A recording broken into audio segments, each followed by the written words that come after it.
Welcome back to Character Construction, where we figure out how to play as your favorite fictional characters in Dungeons & Dragons. For today's build, I decided to go with none other than Sub-Zero. Vote in the comment section down below to see which build you want me to build next. The goals for this build are very simple. First, we gotta stay frosted by keeping his ice powers. Next up, you gotta be able to be a decent leader to Lin Kuei. And finally, not to get confused with Elsa, you gotta make sure you're quite the ninja as well. The stats very quickly are strength is 12, dexterity is 15, constitution is a 14, intelligence is a 10, wisdom is a 13, and finally charisma is an 8. Our race is none other than very human. Being a very human grants us +1 to 2 ability scores. We're going to go with dexterity and wisdom. Being human grants us a feat of our choice. We're going to go with elemental adept, allowing you to treat 1s on the damage dice as 2s and allows you to ignore resistance to cold damage. Next up, we gain the athletic skill. Our background is none other than a faction agent. Being a faction agent grants you proficiency in insight and intimidation. Next up, we gain 2 languages of our choice. I'll let you choose whatever you like. And finally, we gain a feature Safe Haven, mostly for role-playing purposes, but can make benefit of your Lin Kuei heritage. Level 1, we're going to take our first level in Monk. First level monks gain unarmored defense, allowing you to use your dexterity and wisdom modifier to determine your AC bonus. Next up, we gain martial arts, replacing the damage dice of all monk weapons with a d4 if you want, and you can use your dexterity in place of your strength modifier for attack and damage rolls. And finally, you can make a bonus action unarmed strike after you make a melee attack roll. Next up, we gain stealth and acrobatics as our 2 skills of choice, and finally, we gain proficiency in strength and dexterity saving throws. Level 2, we're going to take our second level of monk. Second level monks gain unarmored movement, increase your overall movement speed by 10 feet. Next up, you gain patient defense. You can spend a key point to take the dodge action as a bonus action. Next up, you gain flurry of blows.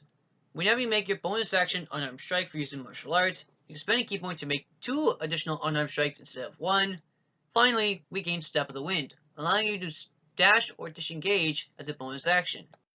Moving on to level 3, we're going to take our third level in monk. Third level monks can deflect missiles. As a reaction, when you're struck by a range attack, you can roll a d10 plus your dexterity modifier as well as your monk level to reduce the amount of damage taken. If you reduce it to 0, you can spend a key point to throw it back at them. Next up, we're going to go with the Way of the 4 Elements Monastic Tradition. This grants us Water Whip. Water Whip allows you to spend 2 key points to force any creature that you see within 30 feet of you to make a dexterity saving throw. On a failed save, they take 3 to 10 bludgeoning damage, and you can either knock it prone or pull it 25 feet closer to you. Take that, Scorpion. On a successful save, they take half damage. And finally, we gain Elemental Attunement.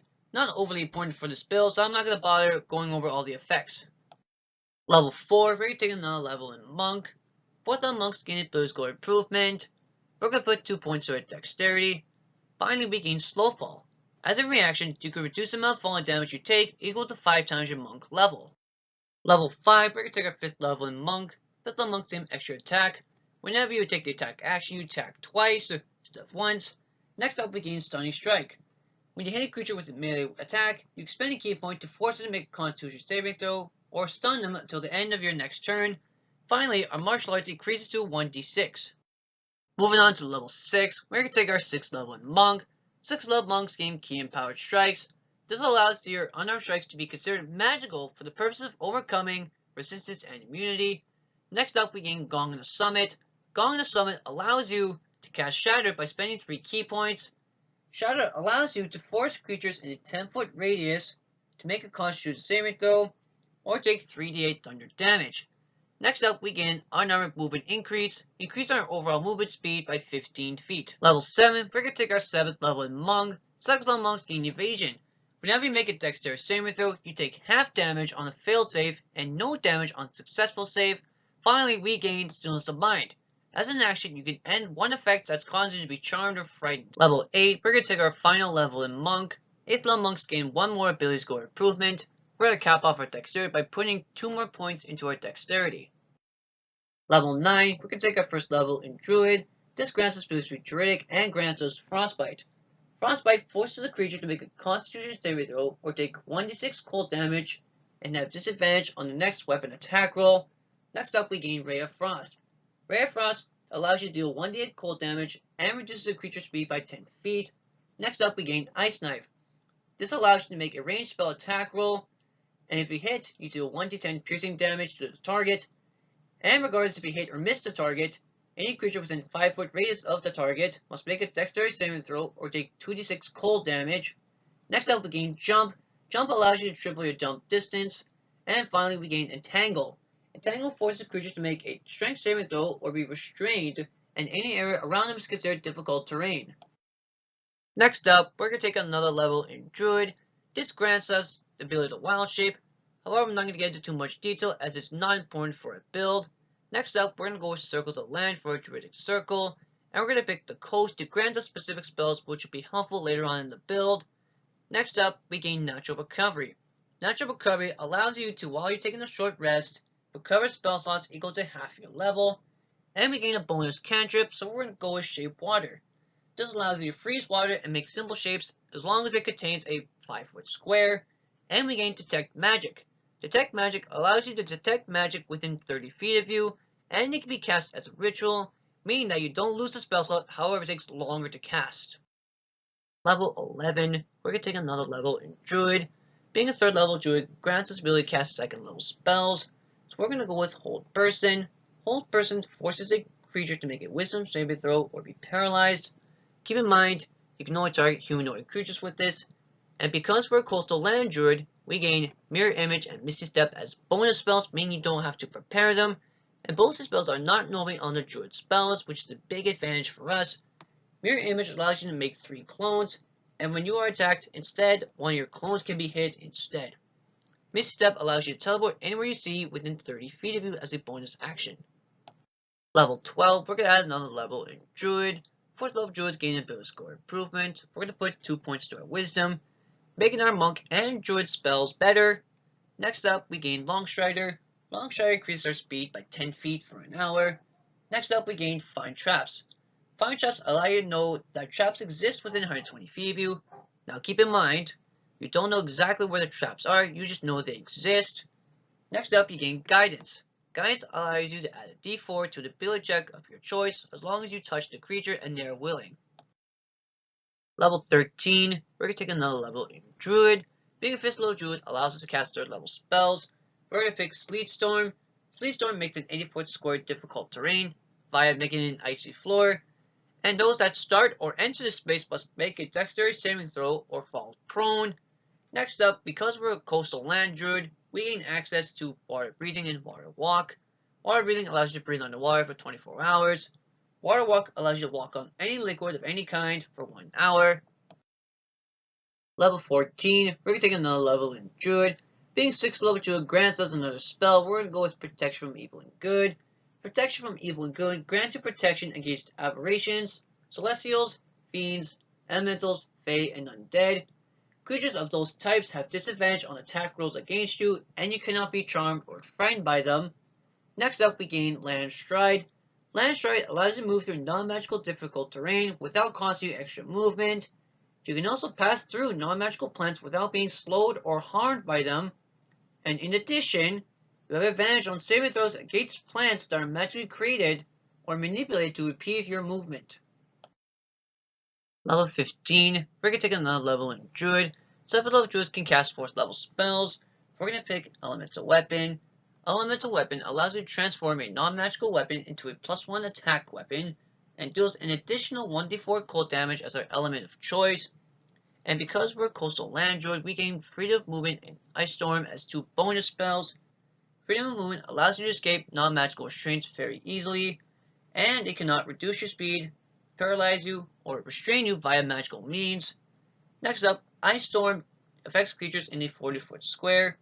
Those within the 40-foot square must make a dexterity saving throw and take 2d8 bludgeoning damage and 46 cold damage or half damage on a successful save. Level 16, we're taking another level in Druid.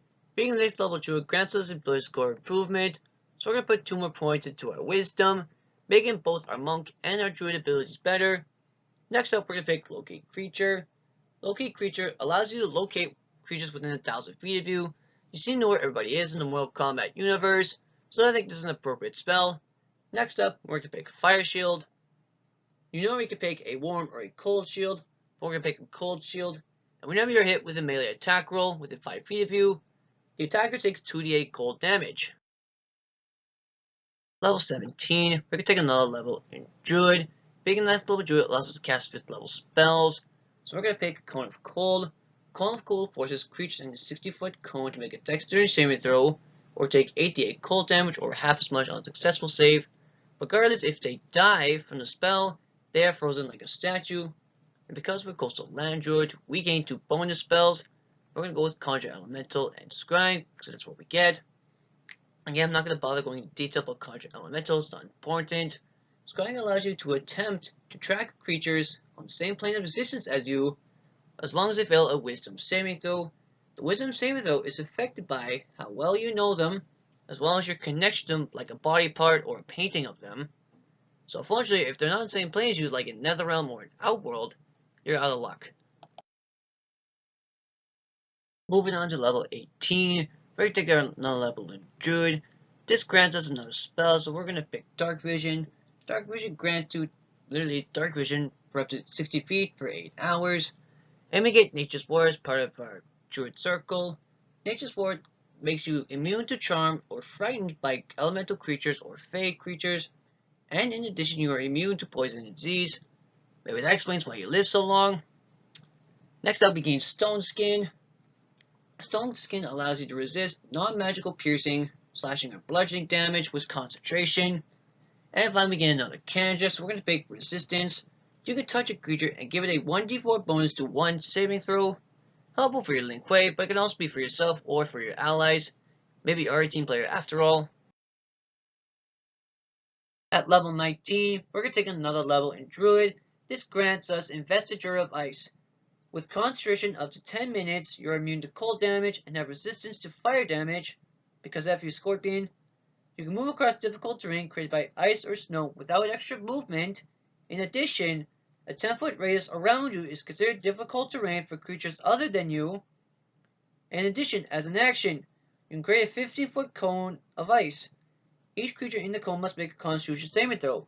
On the failed save, they take 46 cold damage, and their speed is halved until the start of your next turn, or if they successfully save, they take half damage. We have finally made it to the 20th level of the build, and because of that, we're going to take our last level in Druid. Because of this, we gain an ability score improvement, and we're going to put 2 more points to our Wisdom, capping off our Wisdom, making our Monk and Druid abilities even better. And this grants us a bonus spell, so we're going to pick Goodberry. Goodberry allows you to make 10 berries that, when consumed, heal a hit point, and are considered full for the rest of the day. And our last spell is going to be Wall of Thorns. While this is formerly a plant spell like thorns of a rose bush, we're going to flavor this with ice. However, when it is cast, you either make a 60-foot line or a 20-foot circle, and when the spell is initially cast, each creature within the wall must make a dexterity saving throw or take 78 piercing damage or half damage on a successful save. And with concentration, each time a creature starts its turn or enters the wall, they must make a dexterity saving throw or take 78 slashing damage or half damage on successful save. The pros for this build are as follows. First up, you have combat control. You can pretty much dictate the outcome of combat with spells such as Cone of Cold or Hold Person. Next up, you have mobility options. Not only can you move very fast in a single movement turn, you also have Step of the Wind, Misty Step, both of which are very useful for maneuvering around the battlefield. And finally, you deal a consistent amount of damage. The cons for this build are as follows. First, you are a solo combatant. You are at your best when you're by yourself, despite having some team options. Next up, you have a very late peak. Depending on your campaign, you may never actually get to see the full potential of the build. And finally, a lot of your spells require concentration, and you can only concentrate on one spell at a time. Thanks for watching. Make sure to like and subscribe. If you haven't done so already, comment down below which fictional character you want me to build next in Dungeons & Dragons 5th edition. Take care.